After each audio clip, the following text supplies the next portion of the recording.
Hello বন্ধুরা, মোটিভেস্ট for life YouTube চ্যানেলে আপনাদের স্বাগত জানাই। আজকের গল্পের মূল বিষয় হলো অতিরিক্ত চিন্তা।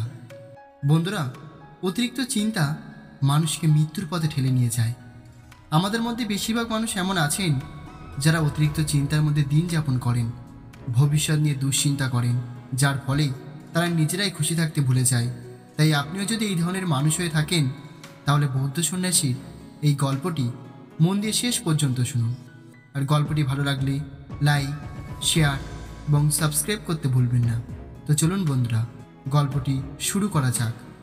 অনেকদিন আগের কথা, এক গ্রামে এক কৃষক বাস করত, নিজের স্ত্রী এবং তাদের ফুটফুটে দুটো বাচ্চাকে নিয়ে। ছোট ছোট সন্তানদের নিয়ে, স্ত্রীকে নিয়ে বেশ সুখে শান্তিতে দিন কাটাতো।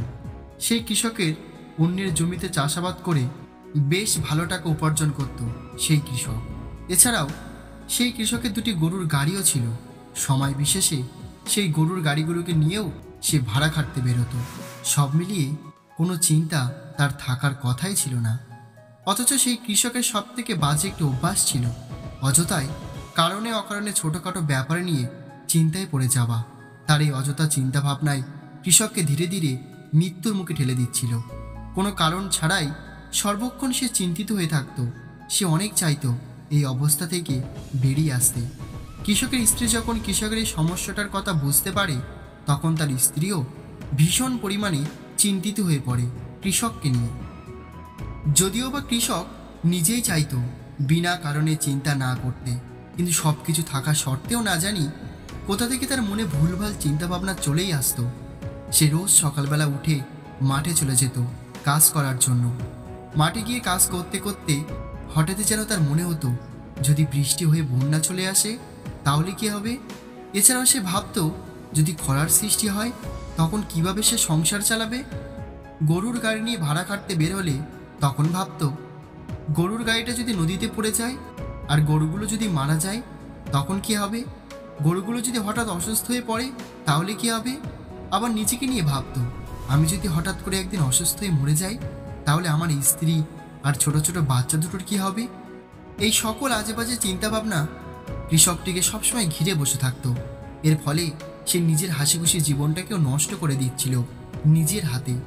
অবশেষে স্ত্রীর সাথে সলা পরামর্শ করে সে সিদ্ধান্ত নিল, এই অবস্থা থেকে যে করেই হোক তাকে মুক্তি পেতে হবে।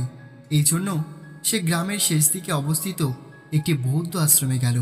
স্বয়ং গৌতম বুদ্ধ ওনার শিষ্যদের নিয়ে সেই আশ্রমে থাকতেন। সেই কৃষক জানত যে গৌতম বুদ্ধ সকলের সব সমস্যার সমাধান করে দেন অতি সহজেই। এই কারণেই তিনি নিজের এই করুণ অবস্থা থেকে মুক্তি পেতে গৌতম বুদ্ধের শরণাপন্ন হওয়ার সিদ্ধান্ত নিল। গৌতম বুদ্ধের কাছে গিয়ে সেই কৃষক গৌতম বুদ্ধকে প্রণাম জানানোর পর সেই কৃষক বলল, গুরুদেব, আমি আমার জীবনে এক মহা বিপদ নিয়ে আপনার কাছে শরণাপন্ন হয়েছি। আমি নিশ্চিত আপনি আমার এই বিপদের সমাধান খুব সহজভাবেই করে দিতে পারবেন। গৌতম বুদ্ধ তখন খুবই শান্ত স্থিরভাবে সেই কৃষককে জিজ্ঞাসা করলেন, কি বিপদ শুনি। সেই কৃষক তখন নিজের জীবনে সেই বদভ্যাসের কথাটা গৌতম বুদ্ধকে জানালো। কৃষকটি বলল, আমার মনের মধ্যে সবসময় চলতে থাকা অযথা চিন্তাভাবনা আমার বেঁচে থাকাটাকে দায় করে তুলেছে গুরুদেব। আমার জীবনে কিন্তু কোনো কিছুর কোনো অভাব নেই, মানে একজন সামান্য কৃষক হয়ে আমি সুখে শান্তিতে আমার স্ত্রী এবং দুই বাচ্চাকে নিয়ে খেয়ে পড়ে বেঁচে থাকি। হিসাব মতো টাকা পয়সার দিক থেকে খুব ধনী না হলেও মনের দিক থেকে, অর্থাৎ মানসিক শান্তির দিক থেকে কিন্তু আমি যথেষ্ট ধনী। কিন্তু সেই মানসিক শান্তিটা আমি কিছুতেই খুঁজে পাই না। আমার মনটা সবসময় উতলা হয়ে থাকে ভুলভাল চিন্তাভাবনার দ্বারা। আমি না চাইতেও এইসব ভুল ভ্রান্তিগুলো আমার মনের মধ্যে প্রবেশ করে ফেলে। প্রতিদিন নিশ্চিন্তে ভালো মতো কাজ শুরু করি, কিন্তু পরক্ষণে মনে হয় আমার সাথে যদি খারাপ জিনিসটা ঘটে তখন কি হবে। আমি যদি হঠাৎ করে মরে যাই তখন কি হবে। আমার কাজ যদি বন্ধ হয়ে যায় তখন কি হবে। এই সকল চিন্তাভাবনা আমাকে ঠিকঠাক মতো বেঁচে থাকতে দিচ্ছে না গুরুদেব। গৌতম বুদ্ধ কৃষকের কথাটা মন দিয়ে শোনার পর কিছুক্ষণ চুপ করে চোখ বন্ধ করে বসে রইলেন।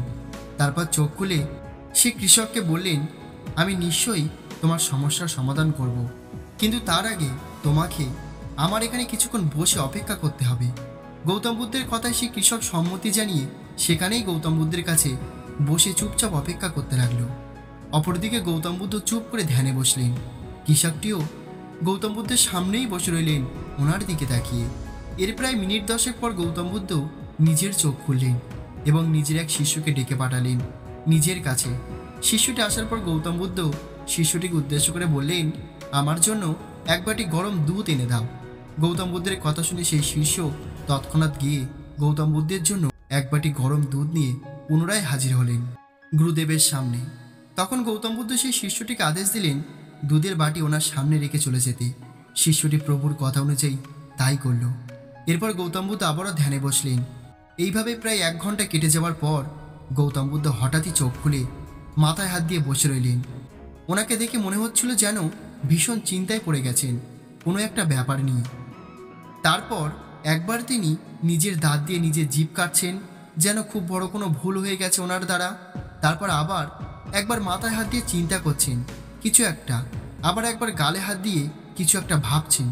এই সমস্ত কিছুই কিন্তু সেই কৃষকটি গৌতম বুদ্ধের সামনে বসে লক্ষ্য করছিল। বেশ কিছুটা সময় গৌতম বুদ্ধ এভাবে চিন্তিত হয়ে বসে থাকার পর সেই কৃষকটি আর থাকতে না পেরে গৌতম বুদ্ধকে প্রশ্ন করে বলল, আচ্ছা গুরুদেব, আপনাকে এরকম চিন্তিত দেখাচ্ছে কেন? হঠাৎ করে আপনি এরকম আচরণ করছেন কেন গুরুদেব? কোনো কারণে কি কোনো ভুল হয়ে গেছে আমার দ্বারা?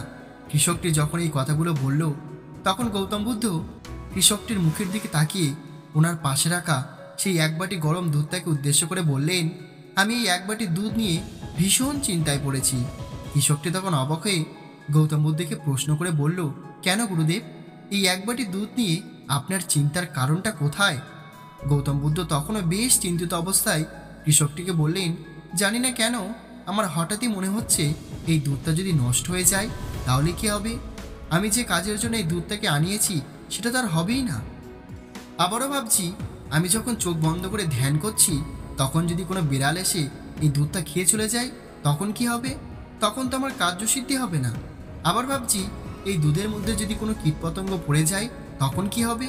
এই সকল কিছু আমাকে ভীষণ পরিমাণে চিন্তিত করে তুলেছে। এর ফলে আমি আমার ধ্যানের প্রতি মনোনিবেশ করতেই পারছি না।